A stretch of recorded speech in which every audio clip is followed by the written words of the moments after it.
رضا کی خاطر اگر آپ کام کرنا چاہتے ہیں، جتنے مقدمات آپ ہارے ہیں پھر ان مقدمات کو نئے طریقے سے شروع کیا جائے، اچھے سے اچھے وکیل کی خدمات حاصل کی جائیں، تاکہ جو جائیدادیں مسلمانوں کا حق مار کے جو لوگ اس پہ بیٹھے ہیں، ناگ صاحب کی طرح جو فن پالا بیٹھے ہیں، ان کو ہٹانے کے لیے اب مسٹر مسیح اللہ کی ذمہ داری بنتی ہے، مسٹر چندر شیکھر راؤ کی ذمہ داری بنتی ہے، اور عوام کی جانب سے بڑی خوشی کی بات ہے کہ ایک نامچین وکیل مسٹر محمود پراتا جو آگے بڑھ کے جو بڑے بڑے بیانات دے رہے ہیں، اب یہ مسٹر محمود پراتا کی ذمہ داری بنتی ہے کہ عوام کی طرف سے آپ نمائندگی کرتے ہوئے مقدمات دائر کیجیے، اور ان جائیدادوں کو حاصل کرتے ہوئے مسلمانوں کی فلاح و بہبود کے لیے اگر آپ کام کریں گے تو میں سمجھتا ہوں کہ قابل تخلیق اقدام ہوگا، ورنہ نشستن گفتن برخاستن، آئے بات کرے اخباری بیان دیے خاموش بیٹھ گئے۔ اگر آپ ایسا کرتے ہیں تو آپ کا نام تاریخ میں لکھا جائے گا، سنہرے الفاظ میں لکھا جائے گا۔ بالکل بالکل۔ تو خالد صاحب اب بات کرتے ہیں ہم اردو اکیڈمی کی۔ خالد صاحب، اردو اکیڈمی میں نے کسی پروگرام میں ایک خان سے میں نے سوال کیا تھا کہ آپ جو اردو صحافی ہیں انہیں سالانہ 8,000 دینے کے بجائے ماہانہ 10,000 دینے کا حکومت سے مطالبہ کیجیے گا۔ تو انہوں نے کہا کہ میں اپنی بات وہاں تک صرف پہنچا سکتا ہوں، میں کر نہیں سکتا۔ میں نے ان کو کرنے کے لیے نہیں کہا تھا، بلکہ انہیں یہ بات وزیر اعلیٰ تک لے جانے کے لیے کہا تھا۔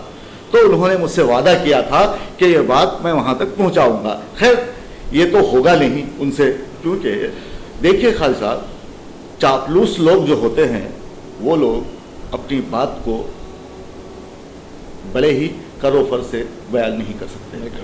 وہ لوگ کیا کرتے ہیں، چاپلوسی کرتے ہوئے حکومت کے یا برسر اقتدار افراد کے ہاں میں ہاں ملاتے ہیں اور زندگی چلتی رہتی ہے، تنخواہ پاتے ہیں، اس کے بعد معاملہ آیا گیا ختم۔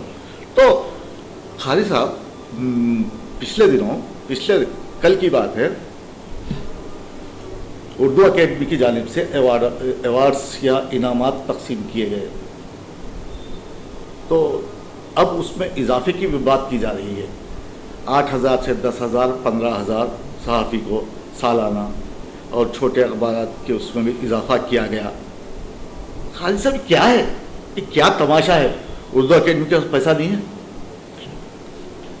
کیا بری بات ہے؟ دیکھیے میں ایک سوال آپ سے یہ کر رہا ہوں، میں نے جب ایک خان سے کیا تھا کہ ایک صحافی کو سالانہ 8,000 دینے کے بجائے ماہانہ، اردو صحافی ہے اس کو تنخواہ کہاں سے ملے گی بتائیے؟ اردو ادارے یوں ہی دم توڑ رہے ہیں۔ ایسے حالات میں میں نے ان سے کہا تھا کہ ماہانہ 10,000 ایک اردو جرنلسٹ یا صحافی کو دیجیے گا، تو اس میں کیا برائی ہے بتائیے؟ آپ کتنے صحافی ہیں اردو صحافی یہاں؟ برائی نہیں ہے جناب علی، میں آپ سے یہ بات کہنا چاہوں گا کہ جو پرسوں جو ہے مخدوم ایوارڈ، یہ جو ایوارڈ دیے تقسیم کیے گئے، 3 رکنی کمیٹی بنائی گئی، میں مسٹر خواجہ مجیب الدین سے آپ نے جو مجھے سوال کیا، یہ کہنا چاہوں گا کہ 3 رکنی کمیٹی جو بنائی گئی ہے، کب بنائی گئی تھی، کب اس کا فیصلہ ہوا، کن لوگوں کو جو سلیکٹ کیا گیا اور کن لوگوں کو جو ہے آپ انعامات تقسیم کیے گئے، میں سمجھتا ہوں کہ خواجہ مجیب الدین صاحب کی اس کی تمام تفصیلات عوام کے سامنے لانا بےحد ضروری ہے، بےحد ضروری ہے، بےحد ضروری ہے۔ اور مجھے ایسا لگتا ہے کہ جب میں اس میں لسٹ پڑھا تو میں بھی حیدرآباد کا رہنے والا ہوں، میں بھی ایک 40 سال سے حیدرآباد میں رہنے والا ہوں اور عوام اور ملت کی خدمت کرنے والا ہوں۔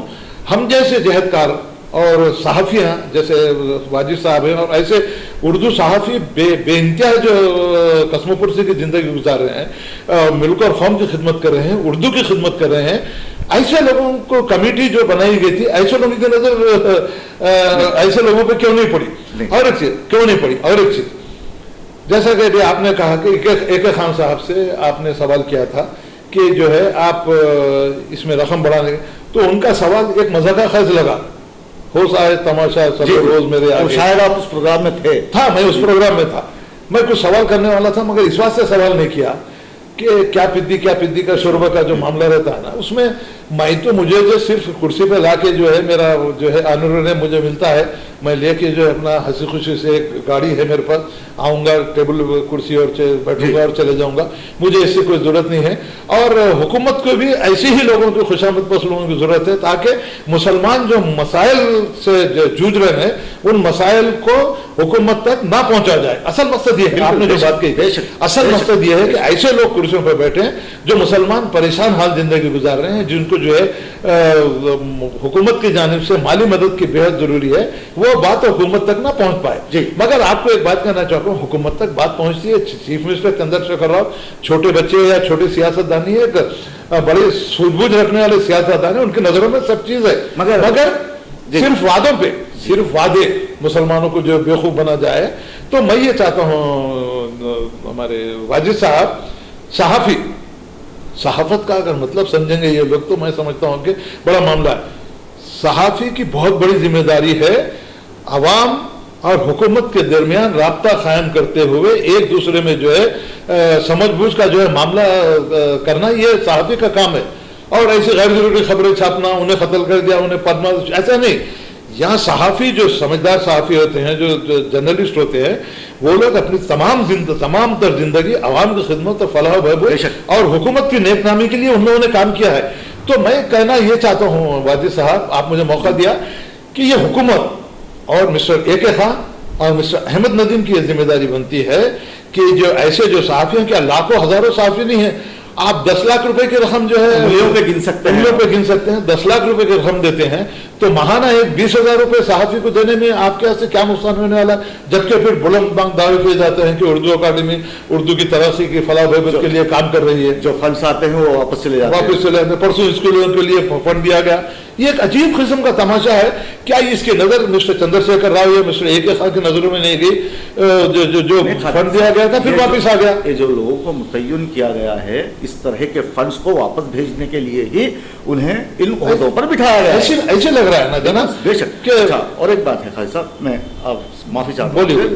تو مجھے یہ خبر ملی ہے باوسوع ذرائع سے کہ جو کمیٹی بٹھائی گئی تھی اردو اکیڈمی میں انعامات بانٹنے کے لیے یا ناموں کو خطیت دینے کے لیے، تو وہاں پر کیا ہوا تھا کہ ساز باز ہوئی تھی، کمیشن بیسس پہ یہ کمیٹی بٹھائی گئی تھی اور جنہیں ایوارڈ دیا گیا ہے ان سے کمیشن لیا گیا ہے، یہ مجھے اطلاع ملی ہے۔ اب آپ بتائیے ایسے لوگ کیسے صدر ہو سکتے ہیں؟ یہ بالکل صحیح بات ہے۔ آپ دیکھیے بعض وہاں ہورڈنگ لگے ہوئے ہیں، مبارکباد دے رہے ہیں، جو ہے عید کی مبارکباد دے رہے ہیں، اردو اکیڈمیوں میں تاسیس کی بات دے رہے ہیں، شاید اب لگائے نہیں، تمام جو ہے ہورڈنگ جو ہے انگریزی میں ہے، جبکہ آپ جو ہے اردو اکیڈمی کے صدر ہیں، آپ کو ہونا چاہیے کہ اردو میں تمام جو چیزیں جنہیں اردو نہیں آتی وہ اردو کے بارے میں نہیں آتے۔ اب جیسا کمیٹی کا معاملہ ہے، اب یہ تو جو ہے جو سنا جا رہا ہے، ہو سکتا ہے صحیح بھی ہوگا، ہو سکتا ہے غلط بھی ہو سکتا ہے۔ ہم کسی پہ تنقید برائے تعمیر کرنا چاہتے ہیں۔ ہم خواجہ مجیب الدین سے ہم یہ بات کہنا چاہیں گے کہ آپ ایک جو ہے معتبر عہدے پہ آپ متعین ہیں، آپ ایک بڑی اچھی کرسی پہ جو ہے آپ راجمان ہیں۔ ہونا تو یہ چاہیے کہ انصاف کا تقاضا یہ ہے کہ واقع اگر آپ کو ایوارڈ دینا ہے یا مخدوم جو بھی ایوارڈ آپ نے دیے ہیں، ایسے کینڈیڈیٹ کو، ایسے جو ہے لوگوں کو سلیکٹ کیجئے، ایسے جہدکاروں کو سلیکٹ کیجئے، ایسے صحافیوں کو سلیکٹ کیجئے جو واقع ملت اور قوم کی خدمت کر رہے ہیں، اردو کی ترقی کے لیے کام کر رہے ہیں۔ بالکل۔ اب شاعروں کو جو 25,000 بک چھاپنے کے لیے آج کل کے زمانے میں لوگوں کو اخبار پڑھنے کی جو ہے فرصت نہیں ہے، موٹی زخیم کتابیں شاعری کہاں پڑھتے بنیں گے، لوگوں کو بس پڑھنے کا وقت کہاں ہے۔ ہم یہ چاہتے ہیں کہ آپ کا جو اردو اکیڈمی کا جو بھی پیسہ آ رہا ہے وہ صحیح، اس کا مصرف صحیح ہو، اور غریب صحافی جو اپنی زندگی کے بڑی مشکل دور سے گزر رہے ہیں، کمر توڑ مہنگائی کی وجہ سے پریشان حال ہے، اب یہ سوچنا یہ چاہیے کہ ان صحافیوں کو کوئی دوسری انکم نہیں ہے، حکومت کی جانب سے کوئی نہیں ہے۔ میں یہ چاہتا ہوں کہ چھوٹے اور میڈیم پیپر کے اخبارات اور سوشل میڈیا اور الیکٹرانک میڈیا کے جو لوگ ہیں، جتنے بھی اشتہارات آپ کے پاس آتے ہیں، اردو اکیڈمی کے ہو، گورنمنٹ کے ہو، حکومت کی جانب سے ہو، اگر کم سے کم یہ اشتہارات بھی سالانہ 5، 6، 8 اشتہارات جو بھی آتے ہیں اگر الیکٹرانک پرنٹ میڈیا اور چھوٹے موٹے اخبارات کو دیں گے تو میں سمجھتا ہوں کہ وہ نعمت غنیمت ہے، کچھ نہ کچھ جو ان کا گزارا ہو سکتا ہے، اردو کو بچایا جا سکتا ہے۔ آج اردو کا یہ حال ہے، اردو کو دوسری سرکاری زبان بنا دی گئی، یونانی دواخانے پہ اردو کا نام غیر۔ تو اب آپ اس بات سے اندازہ لگائیے کہ پھر بڑے بلندباد دعوے کیے جاتے ہیں، ہمارے محمود علی صاحب اللہ ایک، رسول ایک، قرآن کی طرح ایک، سی ایم ہے اور ایک وزیر داخلہ ایک، بس ختم۔ تو اب یہ مسٹر محمود علی صاحب کی بھی ذمہ داری بنتی ہے کہ جب آپ مسلمانوں کی نمائندگی کر رہے ہیں تو اردو اکیڈمی کا جو حال ہے، وقف بورڈ کا جو حال ہے، مائنارٹی فنانس کا جو حال ہے، دیکھنا چاہیے. اگر آپ محمود علی سے یہ بات کریں گے تو وہ کہیں گے یہ میرا ڈپارٹمنٹ ہے ہی نہیں، میں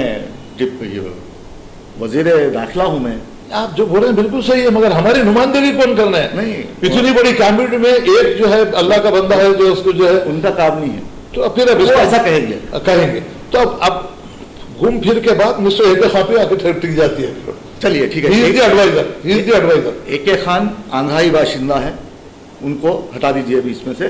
یہ آدمی کمشنر جب تھے تب بھی انہوں نے کچھ نہیں کیا، اور اب زبردستی کرسی پر بٹھایا گیا ہے یا زبردستی بیٹھے ہیں، یہ اس میں ہمیں جانا نہیں ہے. لیکن پھر بھی کیوں بیٹھے ہیں یہ تو آپ جانتے ہی ہیں کیوں بیٹھے ہیں. نہ کچھ کر سکتے ہیں نہ کروا سکتے ہیں، تو پھر بھی جمے ہوئے ہیں. تو خالد صاحب یہ تو تھا اردو اکیڈمی کی بات. اب آتے ہیں فائنانشل ڈپارٹمنٹ میں، مائنارٹی فنانس. خالد صاحب پچھلے دنوں آپ نے دیکھا ہے کہ 20 افراد کو، ڈرائیورز کو گاڑیاں تقسیم کی گئیں. یہ کیوں کر ہوا، کیسے ہوا، ان کو کس طرح چنا گیا اور انہیں کس طرح جو ہے گاڑیاں حوالے کی گئیں، اس کا کوئی ذکر کہیں ہے نہیں. اب اگر ہم کو یا آپ کو اس کی وجوہات جاننا ہے، اس کی تفصیلات جاننا ہے تو RTI میں درخواست دینا پڑے گا. وہاں سے بھی صحیح معلومات ہمیں دستیاب ہو نہیں پاتی، تو جھوٹ بیانی سے کام لیا جاتا ہے.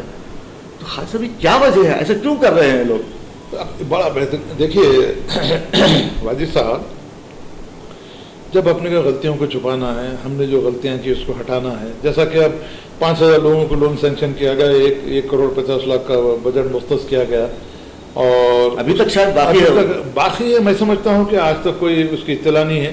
ہم بھی جو ہے اس سے پہلے میرا فریکوینٹ وزٹ رہتی تھی مائنارٹی فائنانس کارپوریشن کو، مگر امتیاز صاحب صاحب کو جو ہے چندر شیکھر راؤ صاحب کی جو ہے تعریف میں ان کے جو ہے خوشامد پسینے لگے رہتے تھے. جب بھی ان کے پاس گئے، آپ آئیے مت ہم پیپر میں دے دیں گے فلاں، ایسے سوالات پیپر میں. تو میں یہ کہنا چاہتا ہوں کہ یہ گاڑیاں کس طریقے سے دی گئی، کب سلیکشن ہوا تھا، اس کا بجٹ کہاں سے آیا، اور کن کن لوگوں کو یہ گاڑیاں دی گئیں، کتنے مستحقین تھے، اور کب ان کی اپلیکیشنیں جو ہے آپ حاصل کی، اور جو ہے کن کن جو ہے پیپروں میں آپ کے اشتہارات دیے گئے تھے کہ فلاں 20 گاڑیاں جو ہے ہم تقسیم کر رہے ہیں. تو ان سب کا جائزہ اگر لینا ہے تو یقیناً ہم ہماری ایسوسیشن کی جانب سے بھی اور عوام کی جانب سے بھی کچھ لوگ چینگوئیاں کرنے لگے ہیں خادی صاحب، کہ لوگ کہہ رہے ہیں کہ کمیشن بیسس پہ یہ گاڑیاں دی گئی ہیں. ہو بھی سکتا ہے. دیکھیے جناب علی، جب سڈن جو اعلان ہوتا ہے اور گاڑیاں تقسیم کی جاتی ہیں تو اس کا مطلب something is wrong with this bill. تو یہاں فیکٹس یہ ہے کہ اسی طریقے سے جو ہے اردو اکیڈمی کا بجٹ جو ہے مائنارٹی فائنانس کارپوریشن میں دیا جا رہا ہے. اب جو 5,000 درخواستیں جو ہے وصول کی گئی، منظور کی گئی ہے، قرآن اندازی سے کیا کیا گیا اس کا کچھ پتہ نہیں ہے. اب آپ سن کے حیران ہوں گے، ایک عجیب قسم کا جوک نظر آ رہا ہے. 10 لاکھ کا لون لینے والے دلت بندوں میں ان کے جو ہے GST کا نمبر نہیں پوچھا جا رہا ہے، نرخ نامہ نہیں پوچھا جا رہا ہے. بڑی مشکل سے فقیروں کو بھیک دیا جائے، جس طرح دیا جاتا ہے 1 لاکھ 2 لاکھ کا لون. بڑی کاوشوں، بڑی مصیبتوں سے ہزاروں لاکھوں لوگ جو ہے لائن لگا کے کھڑے تھے، منظور کیا گیا. اس میں بھی اب ان کے ساتھ لزوم لگا دیا گیا کہ GST ہونا چاہیے اور آپ کا نرخ نامہ داخل کیجیے. تو اب آپ اندازہ لگائیے، اتنے دن سے کیا خواب غفلت میں سو رہے تھے مسٹر امتیازی صاحب. تقدیر کا مارا ہوا اور ایک لقمے کے لیے تڑپنے والا شخص جو آپ کے دفتر آ کر قطاروں میں کھڑا ہو کر درخواست دیتا ہے، اس کے پاس GST کا نمبر کہاں سے آئے گا؟ نہیں، مگر مجھے ایک چیز یہ سمجھ میں نہیں آ رہی ہے جناب علی، بلو پاورٹی لائن کے لوگوں کو آپ لون سینکشن کریں، نہ ان کو جو ہے انکم سرٹیفکیٹ کی ضرورت ہے. بلو پاورٹی لائن جب آپ رائٹ راشن کارڈ دے دیے ہیں تو وہی ایک صداقت نامہ ہے نا جناب. بالکل وہی صداقت نامہ ہے. پھر آپ انکم سرٹیفکیٹ کیا، اب آپ کے دیکھیے ہزاروں روپوں کا، لاکھوں روپوں کا ہیر پھیر ہوا وہ انکم سرٹیفکیٹ نکالنے کے لیے. تو اب ان سب چیزوں کے لیے واجد صاحب عوامی تحریک بہت ضروری ہے پورا من انداز میں. اور میں امتیاز صاحب سے بھی یہ جاننا چاہوں گا کہ یہ پورا لون کب ڈسبرس ہوگا، اب سن کے آپ حیران ہوں گے، حال ہی میں ایک میں سمجھتا ہوں 15 دن پہلے آپ کے ہمارے مائنارٹی ویلفیئر ڈپارٹمنٹ کے principal secretary mister Ahmed Nadeem نے مائنارٹی ڈپارٹمنٹ کو 51,035 لاکھ روپے کا کچھ 51 کروڑ 35 لاکھ روپے کا بجٹ ریلیز کی مختص کیا، جس میں مائنارٹی فائنانس کارپوریشن کو بینکیبل اسکیم کے لیے 37 کروڑ. اب یہ غریبوں کے ساتھ مذاق نہیں تو اور کیا ہے، ان کا مذاق اڑانا نہیں تو اور کیا ہے. 150 کروڑ کی اسکیم میں 37 کروڑ روپے کا دے رہے ہیں. پھر اور طرفہ تماشا یہ جناب عالی کہ جو بجٹ فائنانس کارپوریشن میں بینکیبل اسکیم کو دیا جانا چاہیے تھا، ان کے پاس اتنی ان کو جو ہے خیرات لینا پڑا کہ وہ بجٹ لے کے جو ہے افطار پارٹی کی گئی.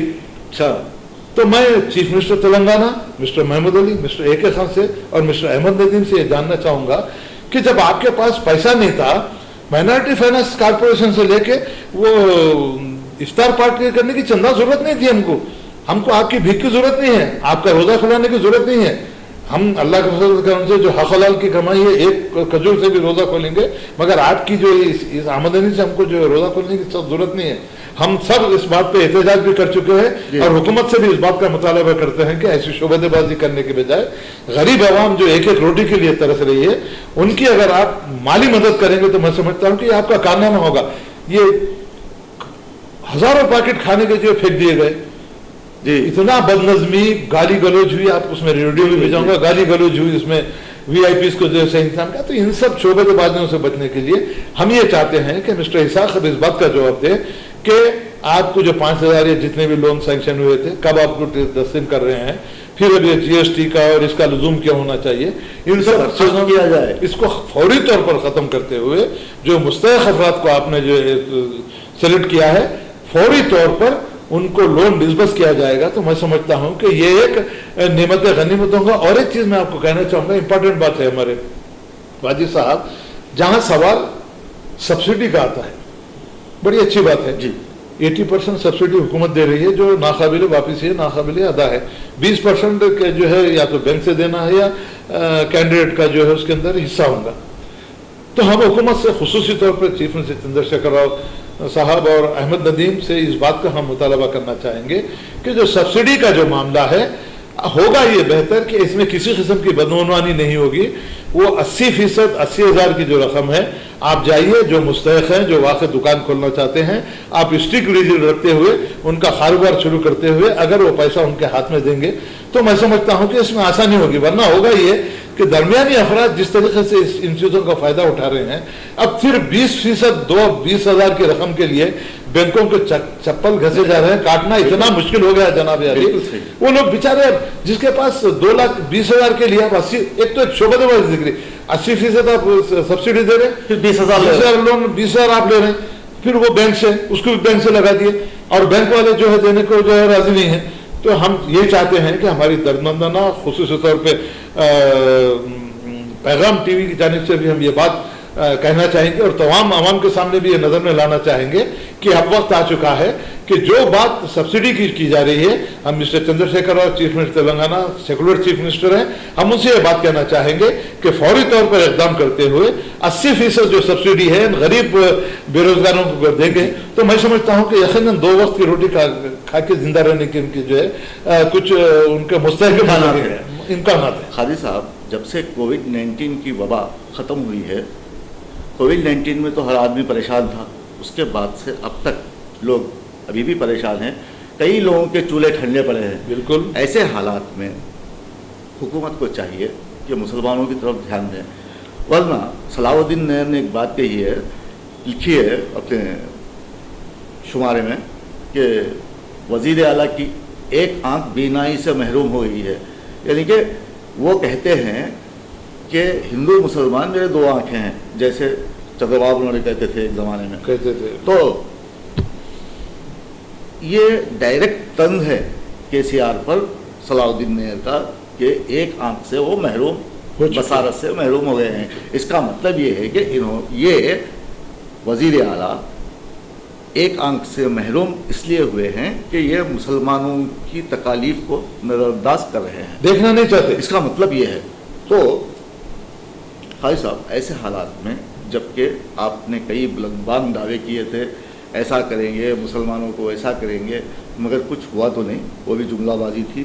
اور آپ دیکھیے حج کو جانے والے، حج کی سعادت حاصل کرنے والے قافلوں کو ہمیشہ KCR ہری جھنڈی دکھاتے تھے۔ آج جاریہ سال وہ حاجیوں سے ملنے تک نہیں آئے۔ یہ سب ایک سوچی سمجھی سازش اور مسلمانوں کو نظر انداز کرنے کا سب سے اہم ذریعہ یہی لوگ بنے ہوئے ہیں۔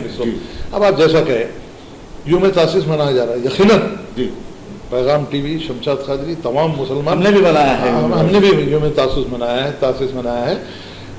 روزانہ اخبارات کا میں مطالعہ کرتا ہوں، آپ کو بھی اس بات کا اندازہ ہے، فلاں اسکیمات پہ عمل آوری ہو رہی ہے، اس کی عمل آوری ہو رہی ہے۔ تو میں آپ ہی کے اسی ٹی وی چینل سے مسٹر چندر شیکھر راؤ، MLC کویتا میڈم، KTR اور تمام MLA جو بلند دعوے کر رہے ہیں سارے ہندوستان میں جو ہے فلاحی اسکیمات جو ہے تمام افواہوں کو ساتھ لے کے کی جا رہی ہیں۔ تو میں یہاں سے بڑا اچھا موقع سوال کرنا چاہوں گا چندر شیکھر راؤ، شریمتی کویتا، KTR اور تمام MLA جو TRS سے تعلق رکھتے ہیں، MIM کے جو بھی ہیں، MIM کے ہو، کانگریس کے ہوں، TRS کے ہو، جب ہوں، اگر جائزہ لیا جائے واجد صاحب، بڑی شرمندگی ہوتی ہے، بڑی شرم کے ساتھ یہ بات کہنا چاہوں گا، کہاں فلاحی اسکیمات مسلمانوں کے لیے کی گئی ہیں۔ میں اس چینل سے اس بات کا مطالبہ کرنا چاہوں گا مسٹر چندر شیکھر راؤ، MLC کویتا، KTR اور تمام MLA سے کہ اب تک 2014 سے اب تک جتنے بھی وعدے مسلمانوں کے ساتھ کیے گئے، جتنے اسکیمات کا اعلان کیا گیا، تو میں یہ چاہتا ہوں کہ چندر شیکھر راؤ صاحب کو ایک جائزہ اجلاس منعقد کرتے ہوئے تمام افسران کو بٹھاتے ہوئے جتنے اسکیمات کا آپ نے اعلان کیا تھا جی، اور کتنا بجٹ ان کے لیے جو ہے مختص کیا گیا تھا، اور کتنا بجٹ اس پہ خرچ ہوا، کتنی اسکیمات پر عمل آوری ہوئی، اب یہ ذمہ داری مسٹر چندر شیکھر راؤ کی بنتی ہے۔ باریک بینی سے جائزہ لینا جانا چاہیے، تو ہی میں سمجھتا ہوں کہ یوم تاسیس جو منایا جا رہا ہے، خوشیاں منائے جا رہی ہیں، حقیقت میں منایا جائے، اور مسلمانوں کو بھی اس خوشی میں شامل کرنا بہت ضروری ہے، ان کو بھی خوش کرنا ضروری ہے۔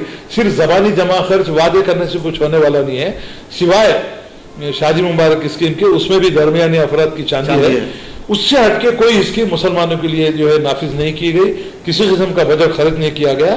اگر جائزہ اجلاس لیا جائے گا تو ہم مسٹر چندر شیکھر راؤ جو ہر دل عزیز ہے، ہمیشہ مسلمانوں کے فلاح و بہبود کی بات کرتے ہیں، اگر جائزہ اجلاس لیا جائے گا تو اس بات کا اس کو اندازہ ہوگا کہ کہاں پر غلطی ہوئی ہے اور کہاں مسلمانوں میں ناراضگی کس وجہ سے ہے، مسلمانوں کی جو ہے TRS سے دوری کس وجہ سے ہو رہی ہے، یہ جو ہے اندازہ بخوبی ہو سکتا ہے۔ جی قاضی صاحب، آپ ہمارے اسٹوڈیو آئے، بہت بہت آپ کا شکریہ۔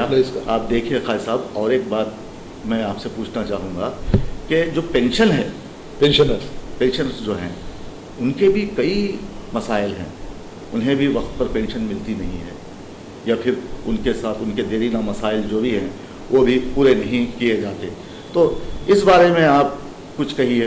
کہ مختصر کہوں گا، کیونکہ میں آپ سے خاص طور سے کہنا چاہوں گا کہ ایک زمانہ تھا کہ NGOs، non gazetted officer association, gazetted officer association میں بڑے اچھے عہدیدار تھے، بڑے اچھے جو ہے کام کاج کر رہے تھے، مگر آج کے جو NGOs لیڈر ہیں اپنے آپ کو بیچ چکے ہیں حکومت کے سامنے۔